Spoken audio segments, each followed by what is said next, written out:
Good evening, folks. Thank you for tuning in for another episode of Just Thought You Should Like to Know. Well, today was an action-packed day, as most of you guys out there on social media found out. 8 o'clock this morning, they started doing the draw. Okay, everybody kept texting me and saying, hey, when are they going to do this? When do results come out? And everything else. So let's put the rumors to rest. The draw happened at 8 o'clock this morning. Finished up a little around noon, maybe a little bit later. The one thing, this is the first time that I ever watched it live on the YouTube channel. I thought it was extremely well done. They had Craig Burgett, the district attorney, on there for legality reasons. They had Zach from Calcami on there, and then they had Cody McGee on there as a representative from NDOW. And they opened up the live chat, which I thought was a very smart move, and lots of questions asked. So real quick, let's just kind of go over some of the stats that were given out. As the process took place and was going on, you got to follow along if you did it on the Zoom, and you got to see the numbers move and stuff, and how far they went. So let's look at nomenclature. Okay, you guys as sportsmen, you are known to that world of the third party contractor as a client. So you as a client may have put in for 2, 3, 4, 5 different tags. Those are applications. So if you have one client, last year, for example, the average 4.9 was the highest age group.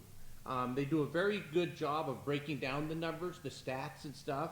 So how did this year change from last year? It's a good question. How many of you guys even remember how many tags were issued last year? Excuse me, not tags. How many applications were submitted? Little over 349,000. Okay? This year, 12% increase. The figures are right around 393,897 applications. Now that's not published, that's not printed. As the process went on, Zach was giving out information. He could have even updated that number afterwards, so don't hold us to that number. Once everything gets done and finalized, they'll put a presentation package together, and they'll give out the precise numbers. Let's call it 394,000. I mean, that's a lot of applications that went in. So the bigger question is, okay, well, how many were sportsmen? Sportsmen, there was 85,056. It's an increase of last year. Last year they had a little over around 80,000. So about 5,000 more sportsmen. Now that doesn't mean just from Nevada. This is countrywide. If you watch some of my other broadcasts, we talked about last year there was a application from every state in the United States. Smallest state only had 4 applications from Rhode Island.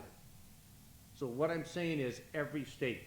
Our neighbor state right next to us, California, had over 10,000 people that put in for tags. Texas had 1,100. Oregon, Washington, they were up in the thousands to 2,000 of those. So when we talk about 85,000 clients, that's not all residents. That's residents, non-residents, so on and so forth. So as we know, one of the bigger questions is, myself, I haven't had a deer tag in 4 years. So I had 4 bonus points. You square that. 4 times 4 is 16, plus my application, I had 17. So a lot of the questions that I saw coming up were, well, how do you know how many numbers randomly to issue? And how do you set the parameters? The parameters are set in the computer. The randomized is between 1 and 100 million.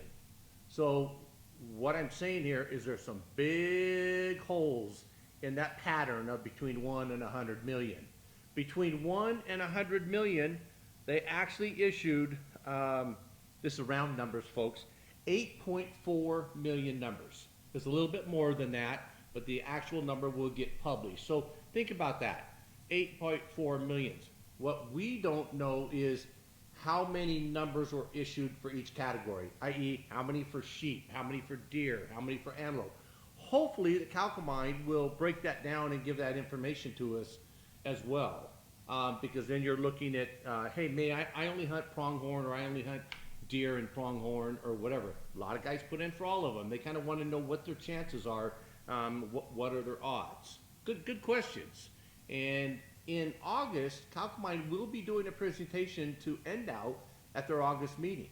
I don't have it in front of me. We can go on NDOW's website and look and see where the meeting's actually going to be held. It's my belief that it'll probably be in person. All the last half dozen meetings have all been virtual.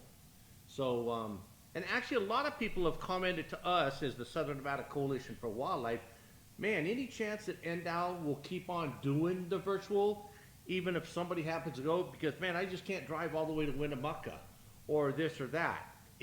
I'm hoping they can find some version of that to where they can watch it live. So we'll keep our fingers crossed, see what happens with that. So like we said earlier, it was a 12% increase from last year. Here's the big takeaway. Since 2018, in 3 years, 36% increase. So last year's was 349,000. The year before that was roughly about 308,000, and before that was around 280 some odd thousand, 283 or something like that. So while the mule deer population is declining, the desire to hunt it is not. It is growing. So a little bit less tags issued this year. So by statute, NDOW has to give out the information within 48 hours. Well, that's at close of business today, which was 5 o'clock. So technically, by Saturday evening, 5 o'clock, that's kind of their deadline. It doesn't mean they're going to wait till the last minute. In fact, NDOW, if you go to their Facebook page and stuff, they're calling it Midnight Madness. And starting tomorrow, Friday night at midnight, 12:01, people are going to probably start hitting, ndowlicensing.com and seeing, am I successful? Am I not?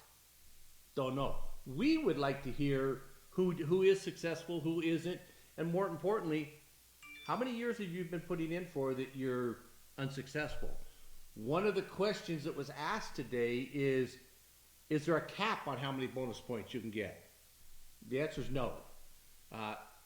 Basically, you have a better chance of asking, well, how long am I going to live? Because as long as you're alive and you're applying, if you're denied, you'll get a bonus point. It really is that simple. Now, part of tonight's update is, as I watched some of this, I saw the questions coming across, and I got to tell you, 95% of the questions that came across could have easily been answered if you just watched the quota setting that was on the internet in May, the first of the month. All of them. So I looked at that, and I kind of had a puzzled look and a puzzled thought of, why are these people asking CalCombine? Well, what about tags in Area 15? What about this? What about that? And it caused me to say, you know what, we didn't have a guest scheduled tonight, but I think there's a need to go on and clarify a few things. Number one, CalCombine is a third party. They're not a division. They're not a department of NDOW. Let's look at your own household. If you go and if you go contract a contractor to come in and paint some walls, are you going to ask them why your kid got the paper that they got in the third grade? Why did they get that grade?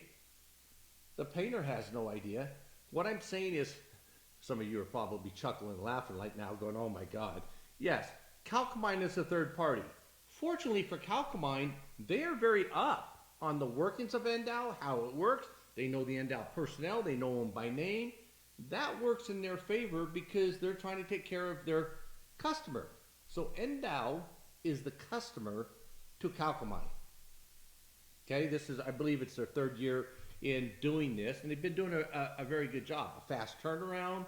So one of the analogies as I was watching this going, so I think that this person would probably call up the DMV and going, Hey, how do I get a stop sign at at the end of my street? This is ridiculous. We got kids crossing everything else. Well, why would you call it? Well, they're the ones that give you people driver's licenses. Yeah, but they're not the ones who set the codes, the policies, the regulations. What I'm saying is, for the traffic signal, you contact Department of Transportation.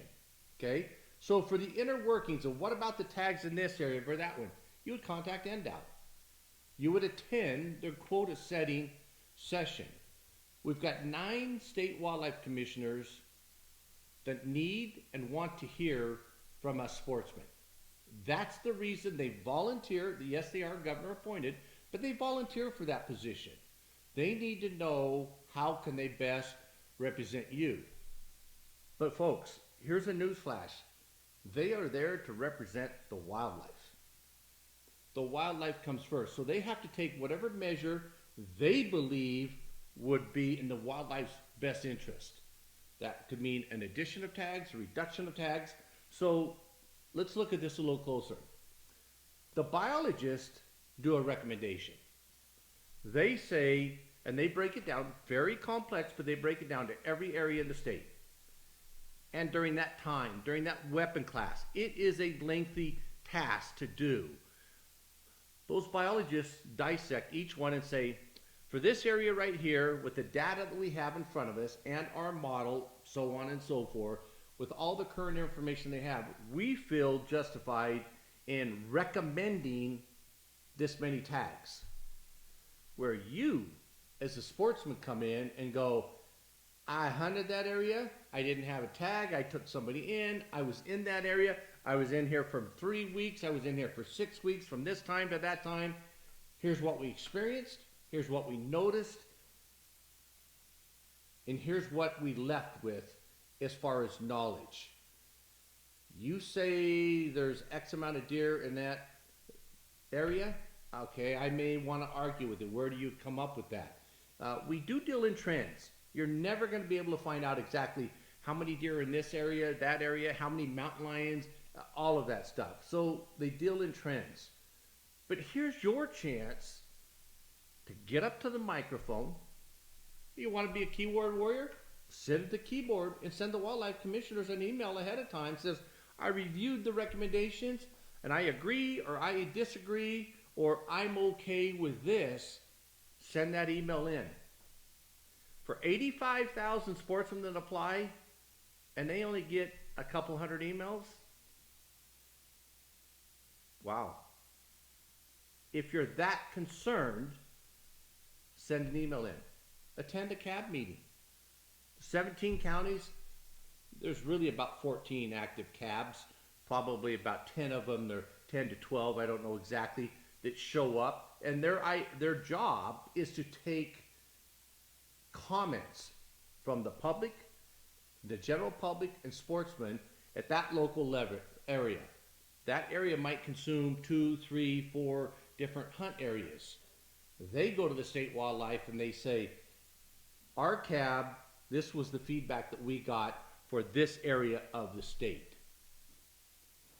Our sportsmen recommended that we think it should be this. And yet they knew ahead of time what their recommendation should be.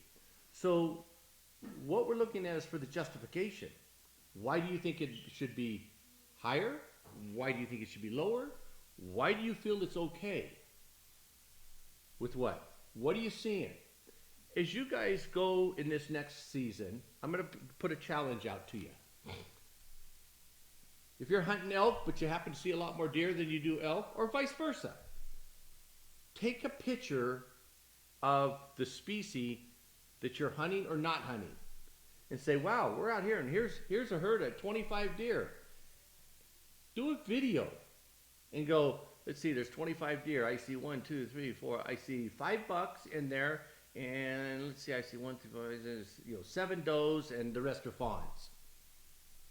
We call that a spot check. The more of those they can get and the more that information it is, it can be beneficial. It doesn't mean they're going to change to what you found, you saw, because those areas are big.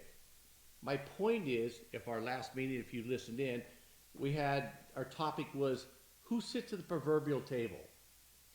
we as sportsmen have a seat at the table if we choose to sit down. If we don't choose to sit down, then you're going to have to take what's given to you. So you have a choice. Would you rather have a say in what you're receiving, or are you happy with what you're getting with no input? There is no right, there is no wrong. It's whatever the two of you agree upon. What I mean by that is you and the person issuing the recommendation, i.e. the biologist, or could be the state wildlife commissioner. They may or may not see your way, but I will tell you, they will talk to you, they'll answer emails.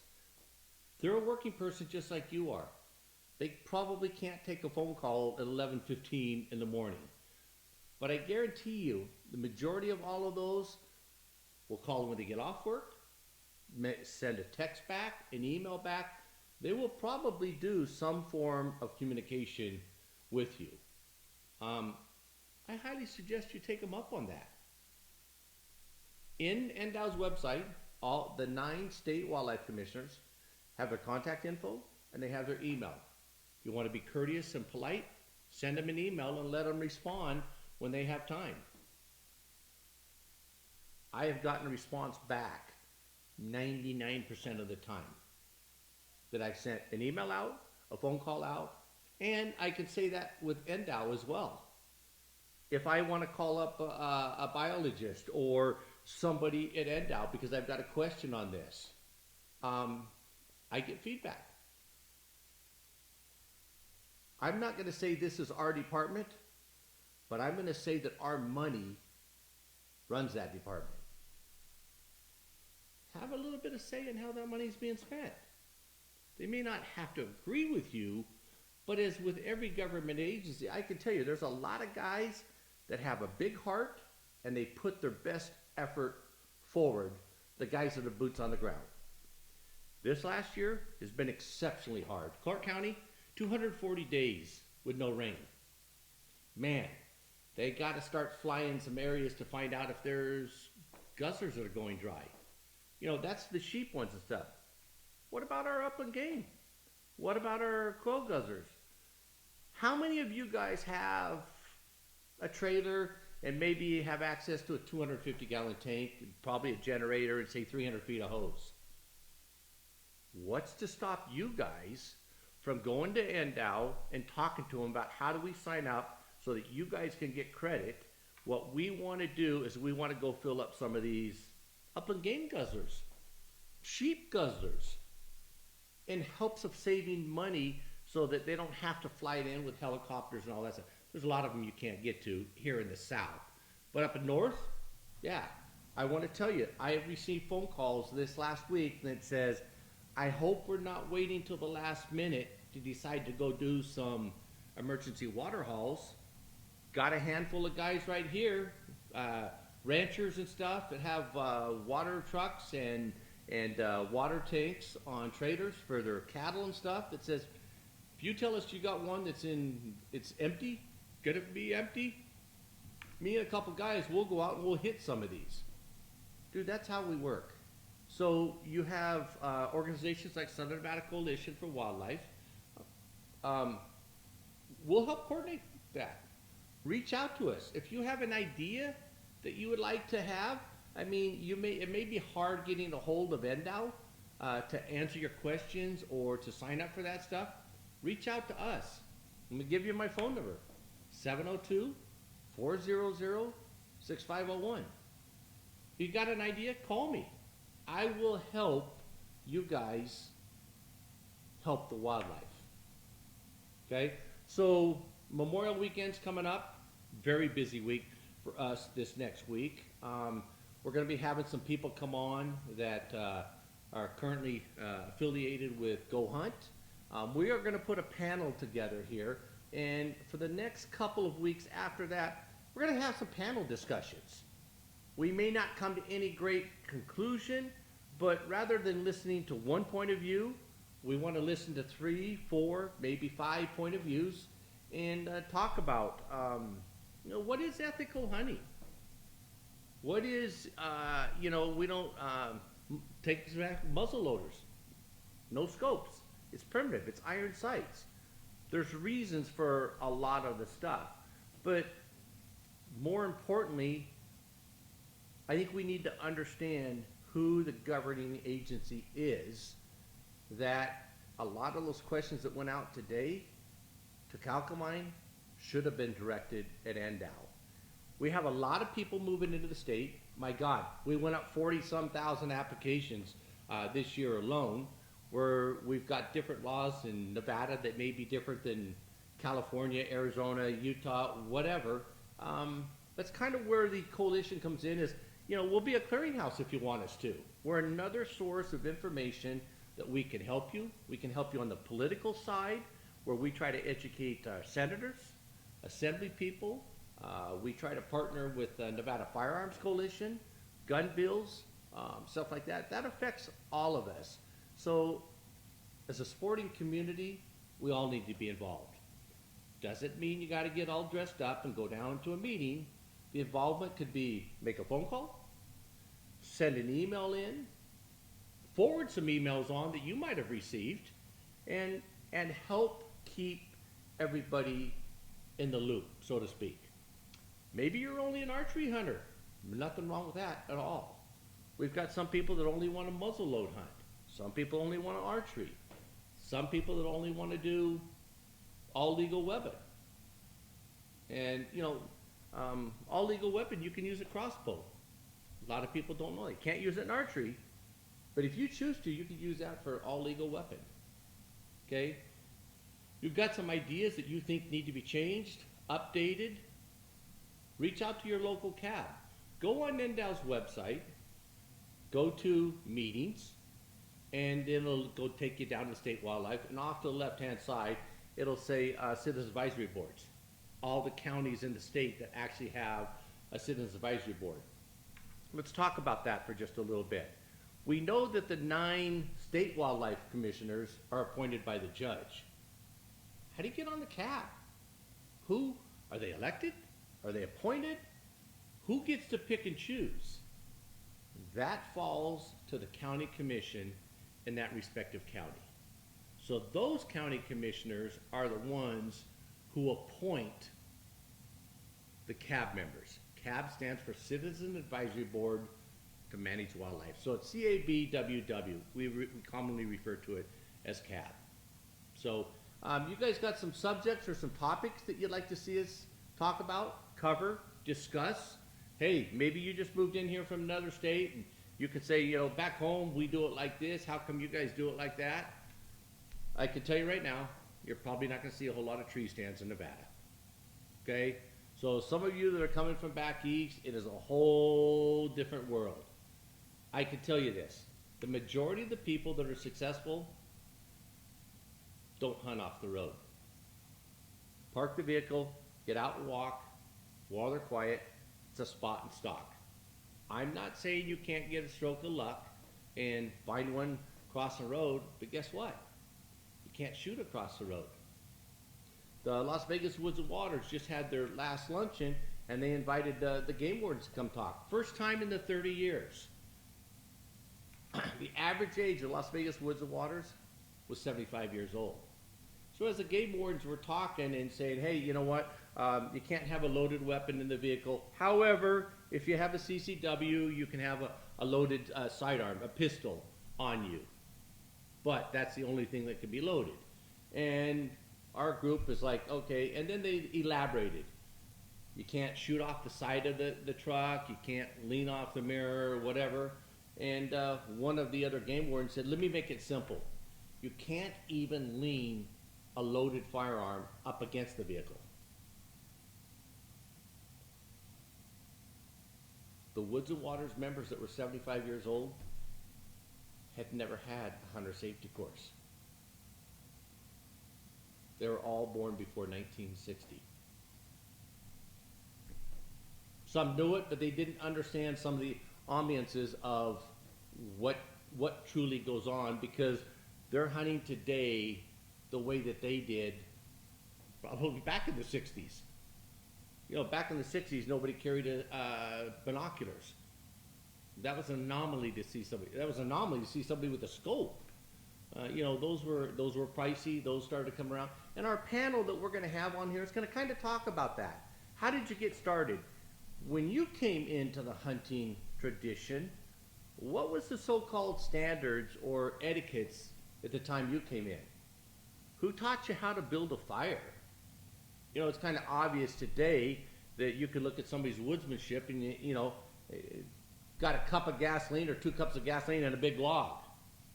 We joke about how you ever going to get that to catch fire. You got to start with the small stuff, the tinders and stuff. So a lot of this stuff we're going to be bringing up in the next couple weeks. So you got some kids, we air in the evening time. Get them around the computer. Let them listen to some of this stuff. We'll talk about where do you place your tent, how do you keep your sleeping bag from getting cold underneath. What do you use for a restroom when you're out? Leave no trace. Leave no trace wasn't around. I shouldn't say it wasn't as prevalent in 1960 as it is today, 60 years later. So, guys, want to thank you. Want to wish you a world of luck with the draw. Midnight Madness starts tomorrow night at 12 o'clock. You can keep your computer on to start checking on if you want, but the majority of the results will be out by 5 o'clock on Saturday. So, hope you the best of luck. Thank you for tuning in, and check us out next week. Thank you.